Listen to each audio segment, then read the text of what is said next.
Direct from Albany, New York, it's time for the New Media Zone. With your hosts, Ed and Dave.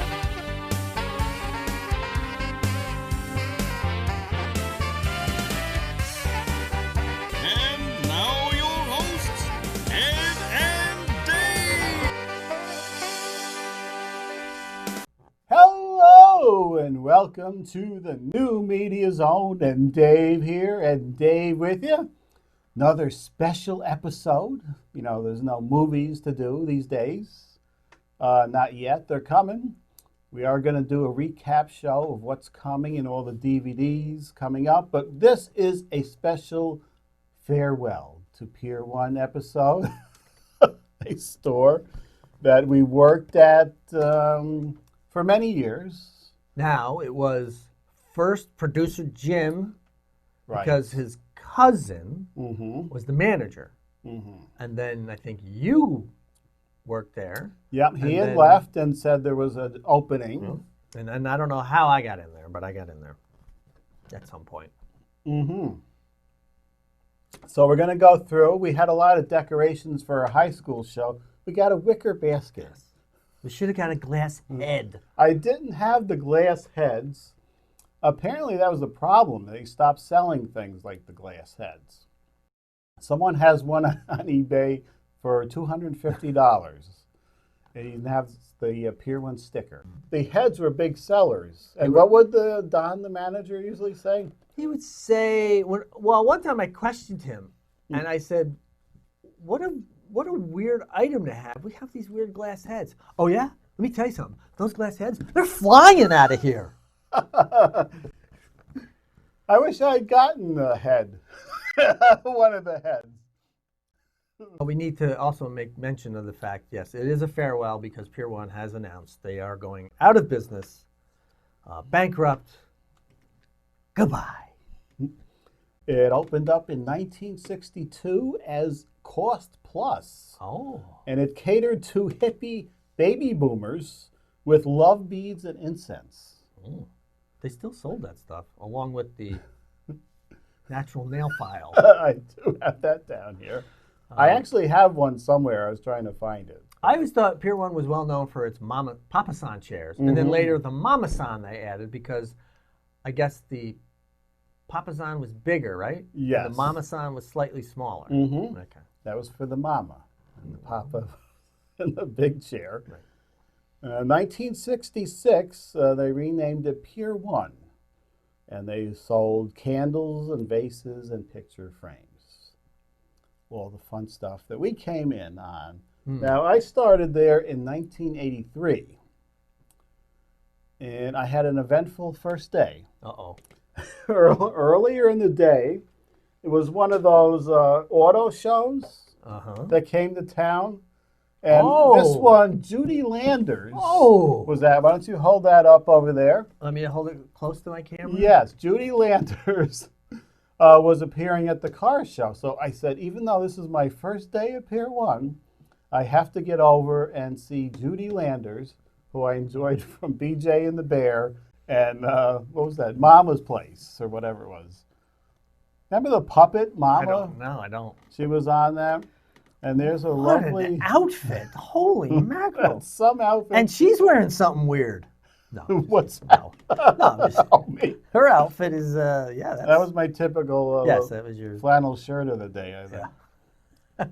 Jeez. She had, what was her sister, Audrey? Audrey Landers, who would turn up on Dallas later on. Okay. So that was my first day, and then I got there and did all the training or whatever for the first day, and there was a gas leak next door, an explosion, and we all had to run out of the store, and I think that was it for my first day. Wow.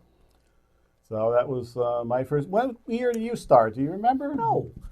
I know you were there. 85-ish, 86? I don't know. Somewhere You were around there for the famous Christmas of '86, where Eileen and Alicia joined us. So I think you were there before that. Oh, two gorgeous women. Right. Oh, my God.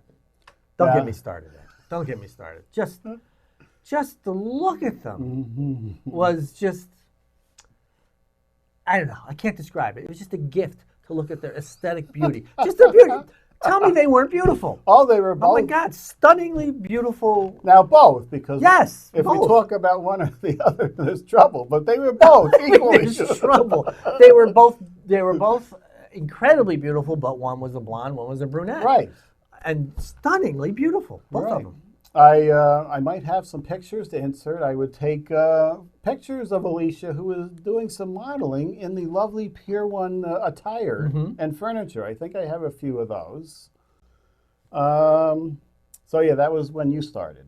Nothing to do with Pier 1 closing. No, just but still. people. Well, it's 6 degrees of Kevin Bacon. That's Right. where we met them and they're just. We're just talking about Yeah. all our experience. I'm Yes. sure you had different Pier 1 experiences at your store.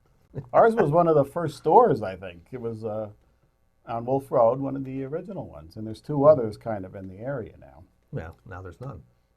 Do you remember in 2002 when Kirstie Alley would do some commercials yes. for Yes. Pier 1? Yes. I guess she couldn't save it. I guess it carried on another 20 years. So. Right. Of course, the natural nail file, which Yes. was what, Dave? It's the Pararicue fish, the largest freshwater fish in the world. This was a fish scale that you used, and I do have a picture of this, as a nail file, and it worked pretty good. And it I was never on the used it. counter, and most people would throw one into their bag. What was it, like 59 cents or something? Yeah, it wasn't much. It was quite the bargain. Now, Pier 1 is known for wicker. We have this here. But they also, for a while, had a boutique. Oh no. I know where this is going. There was a boutique with some odd clothing. It was like Saris and saris. just these things you would toss over your shoulder, things that would tie in the front. It was all from India. Do you remember what happened with the door? Yes. To the changing room? Yes, I do. I think somebody put the door on backwards. Upside down. So The slats. there were slats. As you walk past, and this I discovered completely by accident. Right. Seriously, it Disclaimer. was by accident. Walking by near that, and you know how the doors are, and you have like this much room on the bottom, so you know someone's in there. And I happened to glance at the door, and because of the angle of the slats, because it was upside down, you could see directly into that. And I think, as I walked by, I did one of these. But then I remember one day it was fixed, and I was very upset. Oh, no. That was upsetting. Yeah, did you have any interesting other sights? Because I remember a woman came to the counter. She had a blouse on. And Carol was there. She witnessed this sight. She probably doesn't remember it as well as I do. Completely sheer. Oh no. It was a shirt, but it was sheer. You could see everything that was going on underneath there. Okay. No, I don't remember. Did you ever have any interesting encounters like? No, I can't. I honestly cannot recall any strange stories other than Beverly D'Angelo, Right. and other than you know the obvious. Yeah. Yeah. Eileen. Well, yeah, that's the obvious. It's just yeah. You know what? I will get into that a little later. Uh-huh. I will try and keep it as brief as possible, but he knows who I'm talking about. Yeah, we're going to do Beverly D'Angelo. I know. Is this time for Beverly D'Angelo? Whatever you want. Why not? Hurry up. We got 20 minutes. Right. 16 minutes because you got a 4-minute clip to show. Right. We were both at the counter, Yes. right? I think maybe she was walking around and we thought she looked familiar. Who said what first? You did. Me. You sort of recognized her. I didn't know. And it turns out it was Beverly D'Angelo from the Vacation movies. Right. She actually, what happened was she came up to pay for something. She gave the credit card, and you looked at it and said, I knew that was you. Right. She hadn't done Christmas Vacation yet. This was in between. Right. And we were talking to her, and she signed something for us. I think it was the back of the Paracule fish instructions on how to use the Maybe. natural nail file. And we didn't know why she was in the area, but we said we'd do a TV show. Would you like to come on and be a guest? And she said yes. I don't know how we were going to contact her. Maybe we thought she was going to wander in again. But she did say she would do it. You never did it, or we saw her again. But That was quite interesting. Celebrity sighting. I remember she wrote something along the lines of, Ed, you give good rap, and Dave, you give good rap. But the rap, one was WRAP, and the other was RAP. So I don't know who was who. Maybe you were rap as in RAP. Rapping. And I was stuff. Yes. You were probably talking Right. more than I was. Right. I don't remember any other celebrities popping in, although I think other people have seen some come into that Albany store. Yeah, I don't Probably recall. because it's near the airport. Bamboo blinds they sold at Pier 1. Do you remember giving some extra help to a customer? What did you tell her that you were an expert in hanging blinds? I never said I was never an expert. The college area, Right. students would come in and they would try to find something for their dorms, something that they can just decorate or something. And she bought these blinds that basically you just pull the string and they roll up, and then they unroll. And she made a comment about how to install them, and I said, "Oh, they're really easy. I can do it for you." And that's how I got to her dorm. You put 2 nails in, poof, done. Literally. That's how long it takes. But I wasn't telling her that at the time. Right. I went and then you just 2 nails in. Because all they had was these little triangle metal triangles. Right. And you would just put 2 nails in, put the triangles over it, and there you go. I remember saying something to the effect of, "That's all it was?" I'm like, "That's how I got here." Now, did you help her with anything else in the dorm? Maybe. Maybe you did. Maybe I did. Do you remember customers driving you nuts because they wanted the carbon paper? In the old days, when you ran a credit card, you would have to run it, and they had to sign it. It was all kinds of Yes, because they didn't want records of anything, Because back then it was like kind of pre-shredding. Right. They wanted everything back. Yeah. One of our coworkers, Walt, he had a red penis. Okay, here comes the story. First of all, I'm unaware of this, and I am very curious to know how you know this. I'll tell you, there's a story here. Do you remember the floor of Pier 1 was red?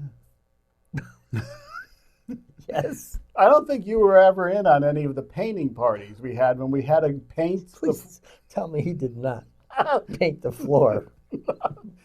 No. We all had to go in on the off hours and paint the floor red with rollers. Okay. It was a shiny red floor.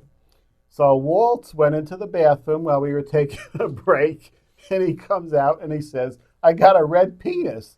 Apparently he had paint on his hands when he went into the bathroom, and he covered himself with red paint.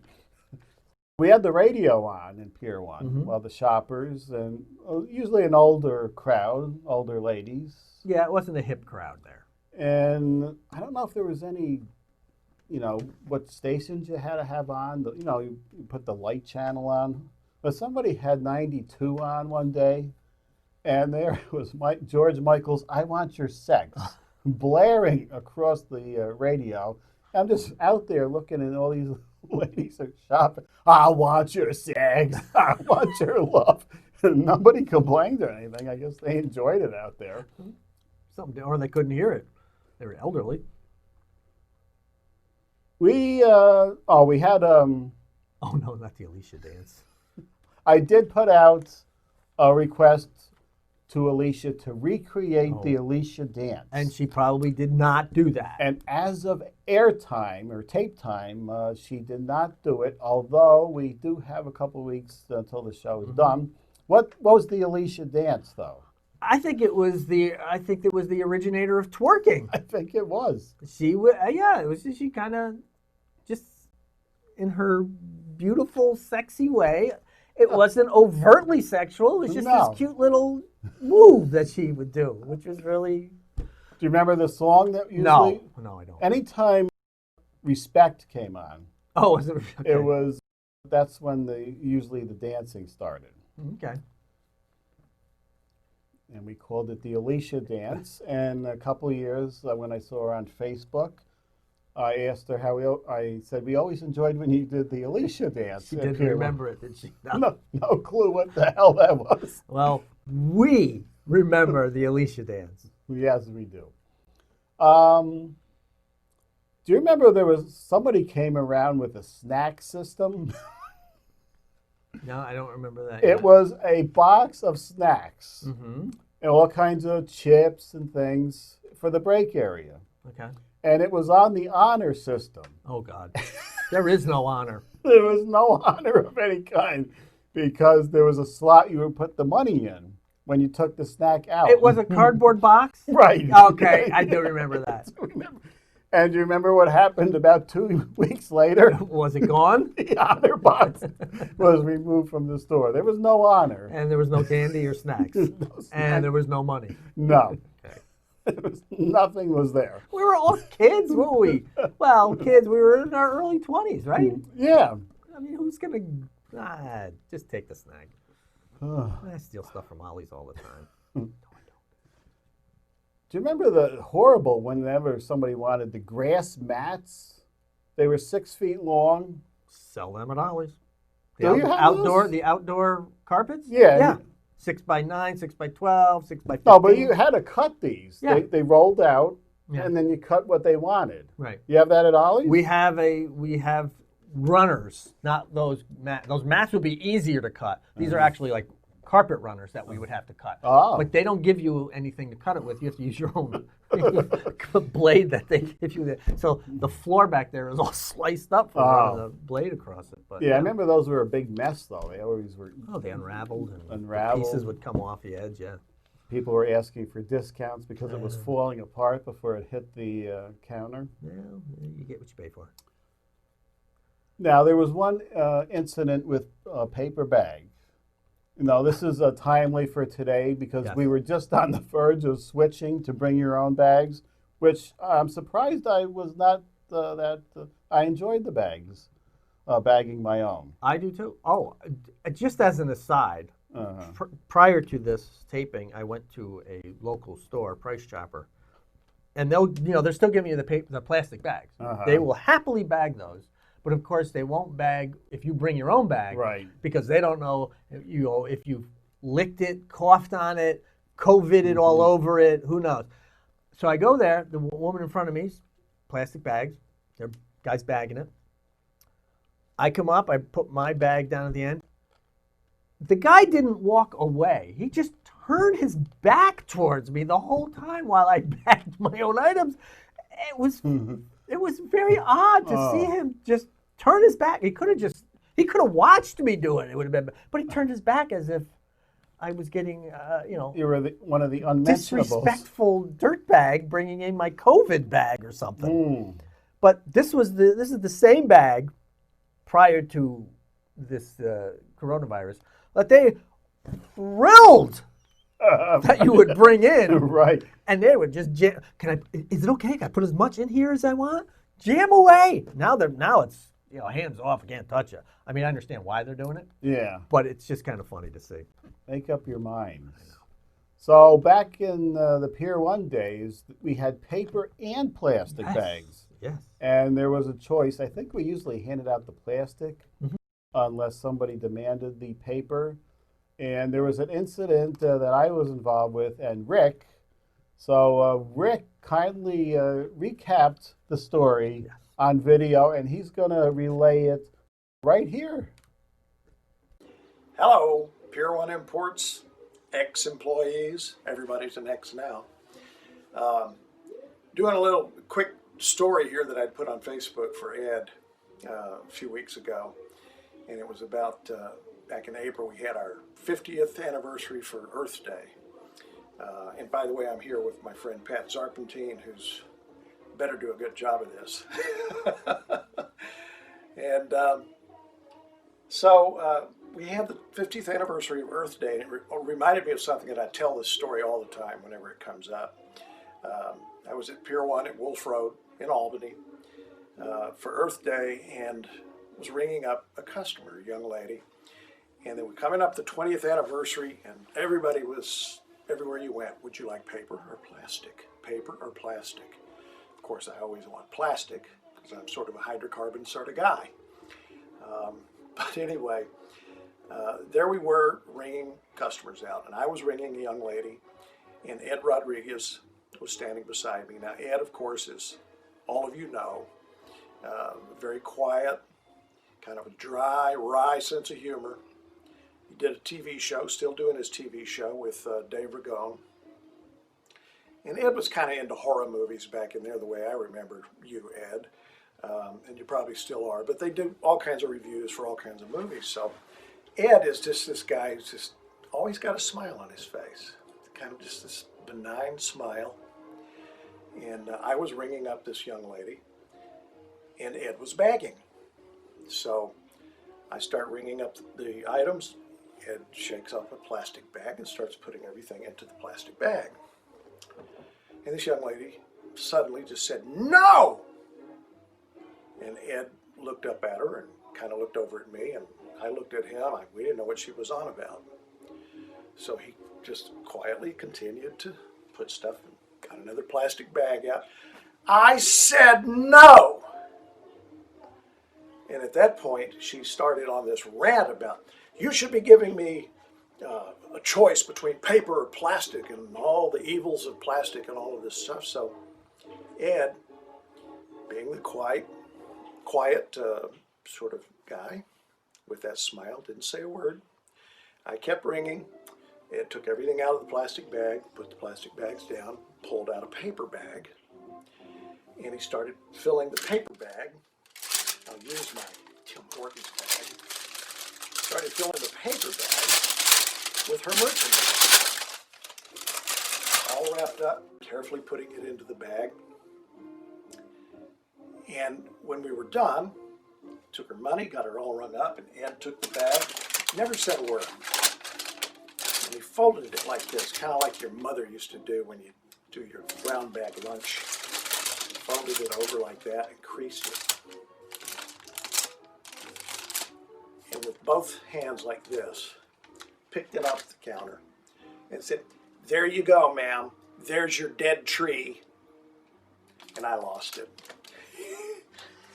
The woman was standing there. She had nothing to say. Her mouth was literally open because she had no comeback to that. And he handed it to her, walked away, and I started laughing so hard I had to walk away as well. Happy Earth Day. All right, thank you, Rick. Well done. I mean, Well done. Even with props with the bags. Let's see, did we have any more final things? And then we're going to go out. We did a sketch in Pier 1. That's right. RoboClerk. This was back when RoboCop was out. And another thing, kind of hinting at dealing with the customers. Let's see, did you have any final stories? Just the one story with the warehouse incident. With this, we had shelving way in the back. Stuff would be way up top. Uh-huh. And I just remember this one young girl wearing an all-white outfit. Not the best thing to wear when you're, you're dealing with warehouse dirt and stuff like that. And she had to go up onto the shelf. And so she climbed up. I was in the warehouse. She climbed up and she said, "Can you take this when I get it down to you? Just take this from me." So she got up there, she climbed up, and there was as I watched her climb up, there was a big maroon stain in a certain area on her backside. Oh, no. And that was still to this day. Now, you know how that guy's face is emblazoned? Right. From the guy tapping you on the shoulder? Right. That image of her crawling up that ladder and kind of putting her hands on the top shelf and crawling on the top shelf. Uh-huh. So that's all I got was that picture. And it's right there. That picture is in your mind. Yes. And that's pretty much it. And then, of course, the obvious story of Eileen. That's all. That's all I got to say. Eileen, there was some romance at Pier 1. Yeah. With the manager. Right. Right. There was a marriage there. Yeah. There was a year-long thing with me and one Heather. Yeah. And then you. Let's see. And Eileen. You dated Eileen. I did. And then there was someone that was working there part-time. Yes. Right. Yeah, I ended up more than dating her. Right. I dated her for like 10 years.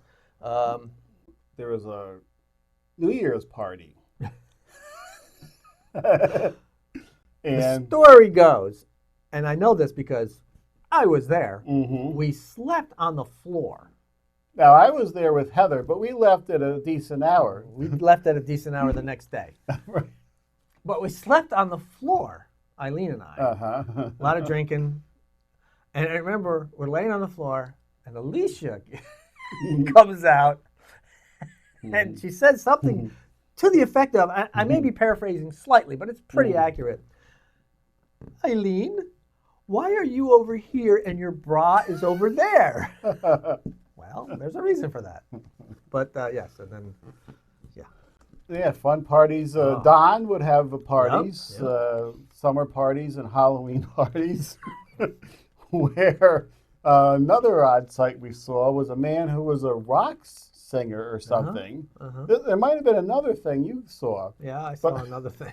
Another thing is what I saw. It was a man, he was a rock star, and he had the tight spandex, and we could see every inch of the gentleman at the Halloween party. And you said there was it was a fake thing. It was a costume. Okay. Yes. So this was the man's actual thing we saw. You saw the actual thing. Yeah. And the one that I saw was a costume which was highly inappropriate because there were young teenage girls at this party too. Came in with I don't know, it's prophylactic? That's not the word, is it? It's what is it? Phallic. Phallic. They attached to the front, rubber item hanging, dangling in front. Very sizable danglage there, exposed. You know, semi-lifelike looking. You know what I mean? Not something you decided to make out of paper mache at home, but it it was was a real it was apparatus. something you'd buy at one of the order from Adam and Eve or something. I don't know, one of those stores. But yeah, he had that there. Well, why don't we wrap up the show with this RoboClerk sketch we did? Do that, and I'd just like to say one more time, I am available, Eileen. I somehow figured out, available. Okay. This was the sketch, like we said. We explained it. It's a spoof of RoboClerk and retail all in one, shot in the Pier 1. So you see some of the Pier 1 things that you're going to miss. And we'll say farewell, Pier 1. We did have a lot of fun. A few years working there, and sometimes not fun dealing with the customers and the bags, but overall a lot of fun there that we're still friends with on Facebook. Our Pier 1 crew. No, you are. You're not. I don't have any. I don't do Facebook. Yeah, I was going to mention I'm there, that but on I don't. Colony show, but we didn't get to it. All right, farewell, Pier 1. Coming soon from 21st Century Films. He's the ultimate in modern blue-collar worker. Part man, part machine, all business. He's RoboClerk. Hi, sir. I'm interested in the basket, and it's way on the top shelf. Do you think you could get it for me? Yes, I can do that.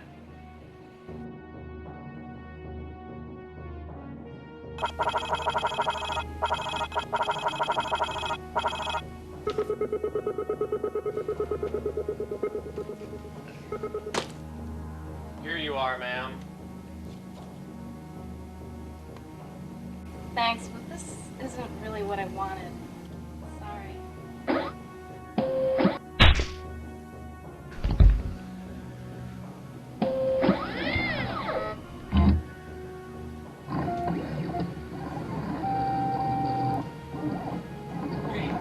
Do you remember me, you mechanical misfit? Sold me this and said it would last forever. Well, it only lasted 3 hours. What's this thing doing here? Get it out of my way! Well, what are you gonna do about it? This is what I will do about it.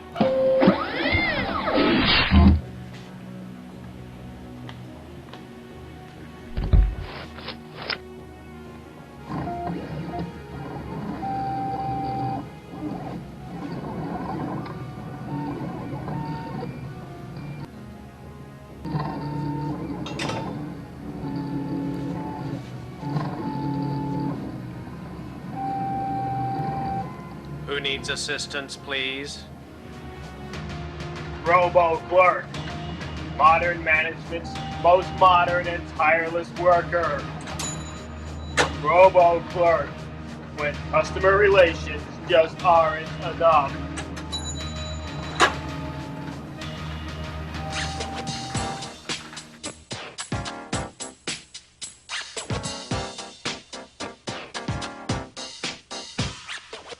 I'm still trying to understand this whole Let's Coaching process. Let's Coaching is simple. See that customer over there? Let's go over and connect with her. I love Pier 1 and I'm back again. I'm furnishing my house so I can move in. We'll do it in a style that's above reproach.